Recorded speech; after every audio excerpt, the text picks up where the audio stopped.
Well, in a moment like this, with the word unprecedented being affixed to so many daily developments, we turn to those with a sense of perspective.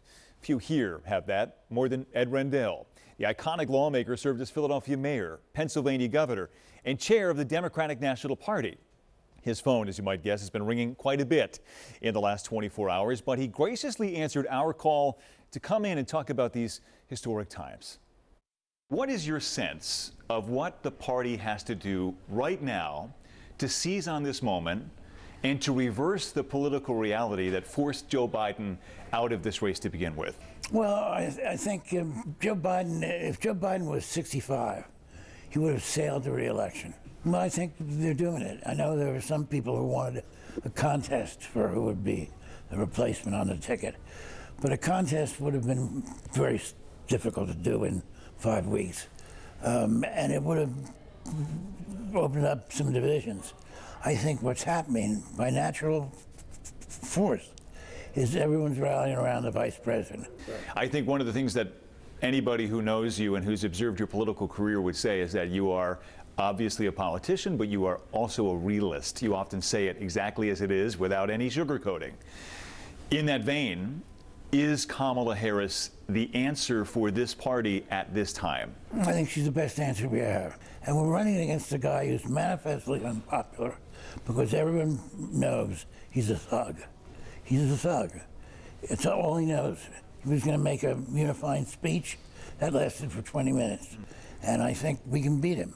And I think Kamala can bring energy to this. She's got people excited. We've heard the Republican response in the last 24 hours. It is Joe Biden who won 14 million votes in a Democratic primary, not Kamala Harris. And here it appears that the party elite, the elected leaders, are the ones now rallying around someone different. Your response to that? Stupid. We raised $50 million last night, not from elites. It was from ordinary Democrats all over the country who want to win, who understand how important it is to beat Donald Trump. When we talk about Pennsylvania being the possible tipping point, we've seen the polls that show Donald Trump ahead at the moment. Is it imperative in your mind that Kamala Harris at least consider Josh Shapiro as a vice presidential candidate? Absolutely. Josh would be a great vice presidential candidate. And he'd help in Pennsylvania, no question. He'd add maybe 1.5%, and that might be the difference. But you know who our best candidate is? Donald Trump. Because Americans do not want Donald Trump to be president again. You have a long personal and professional relationship with Joe Biden.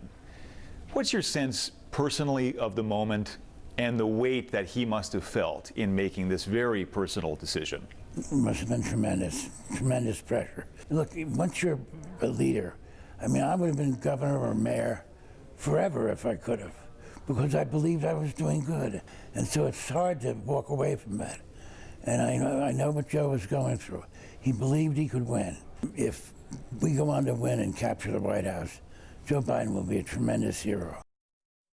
A dose of perspective tonight from a veteran of the political game in Pennsylvania, Ed Rendell. Like many made clear today, he is all in on Kamala Harris to lead the party that he once led into the next 4 years. Our thanks for his time.